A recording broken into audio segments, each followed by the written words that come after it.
Estimados compañeros y compañeras de este creciente movimiento de cuarto y quinto paso, llegó el momento en el que, al ver y observar minuciosamente que se están proponiendo y construyendo más grupos de cuarto y quinto paso, lo que habla de una expansión del movimiento. Pero un hecho cierto es que algunos de estos grupos se están asociando con diferentes necesidades e ideas que los alejan del movimiento, incluso asociándose con dependencias gubernamentales. Estas acciones están generando divisiones, confusión y controversias, lo cual no habla bien de la mencionada expansión del movimiento. Decidimos entonces hacer una serie documental que pueda en su mejor propósito informar y dejar constancia de la esencia de este movimiento y de la esencia de su origen y desarrollo. A esta serie documental le hemos decidido llamar Origen, Raíz y Nacimiento del Movimiento de Cuarto y Quinto Paso. La serie estará integrada por dos grandes bloques, el bloque de AA y el bloque de Cuarto y Quinto Paso. Ambos bloques estarán integrados por 5 a 6 capítulos que a su vez contarán con varias cápsulas de algunos minutos.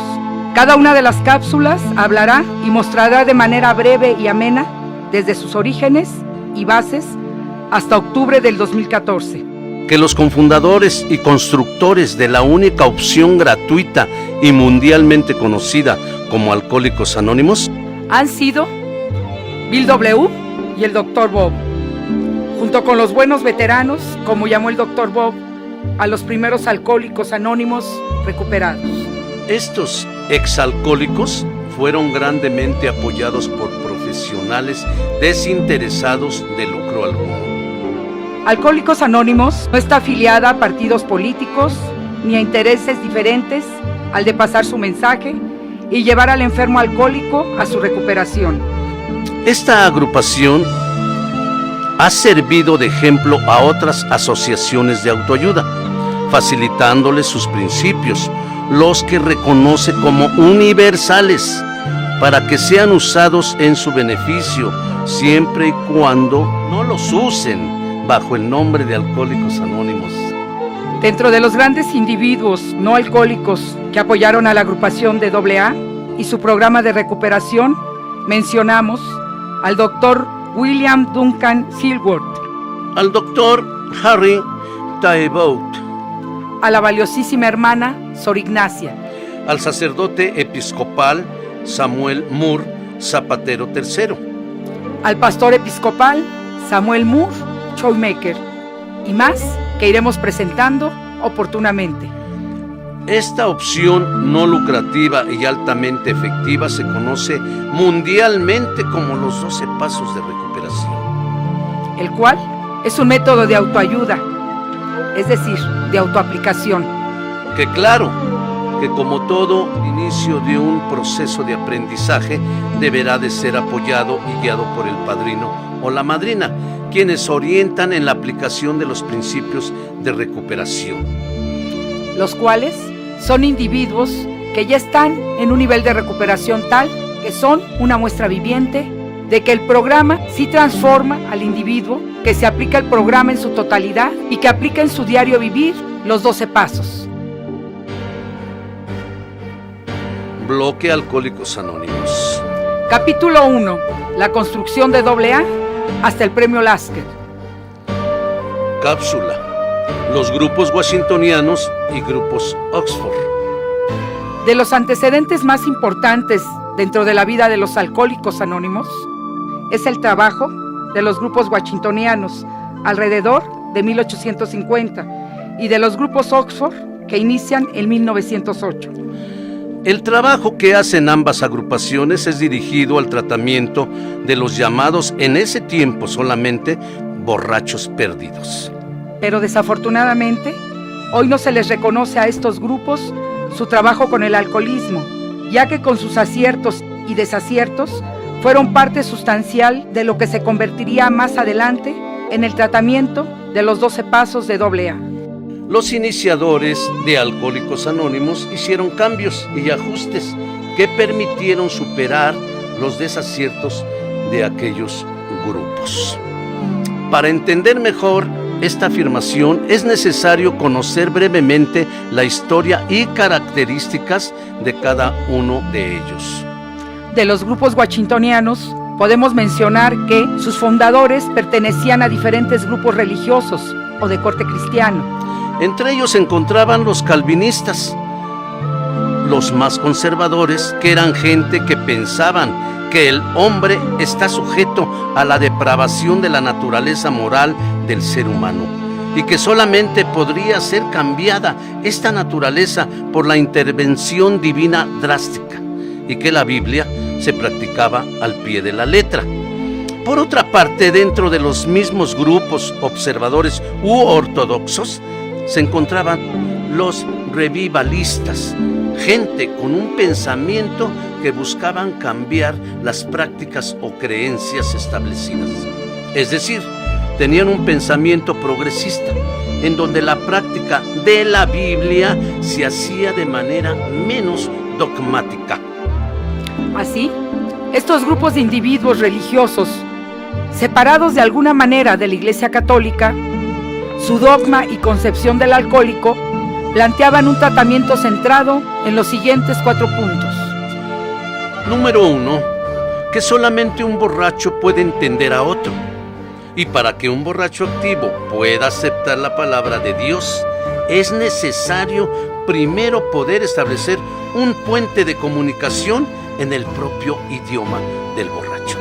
Número 2, se dieron cuenta de que los sermones, críticas y promesas de salvación no pueden ser aceptadas por el borracho, en tanto no exista un grado de lucidez que permita el diálogo. 3, para lo cual establecen que solamente los ex borrachos podían hablar en las reuniones con otros borrachos. Para mejorar la experiencia, hacen a un lado la parte dogmática. Para facilitar la comunicación y la futura aceptación de Dios como una forma de salvación, es a través de la persuasión moral. 4. Durante este proceso, se busca que el borracho se mantenga sobrio mediante el abstencionismo, mediante la práctica acompañada por los miembros del grupo de la temperancia, es decir, que, apoyándose unos en otros, encontraron una forma de tratamiento colectivo entre iguales. Sin embargo, este grupo desaparece cuando se desvían de su objetivo y buscan ser determinantes en el problema del alcohol, buscando el cierre de bares y sitios de ventas de bebidas, incluso tener fines religiosos, lo que a la postre sería su final. De los grupos Oxford, podemos mencionar que se originaron por varios grupos también de corte cristiano, pero de pensamiento menos tradicional y mucho más progresistas. Uno de ellos eran los evangelistas. Ellos plantean la salvación solo por la fe en Cristo, a través de una experiencia personal de conversión con una fe en la Biblia, orientada, pero de libre interpretación. También se encuentran los presbiterianos, que son una rama del protestantismo que considera la salvación del hombre a través de la práctica de las enseñanzas de la Biblia y la fe. Otro grupo más son los metodistas, quienes son un movimiento que buscaba renovar a la iglesia, retomando y reviviendo el estudio central de la Biblia a través de un acercamiento metódico y observando los cambios que la aplicación de la palabra tenía en la vida de las personas.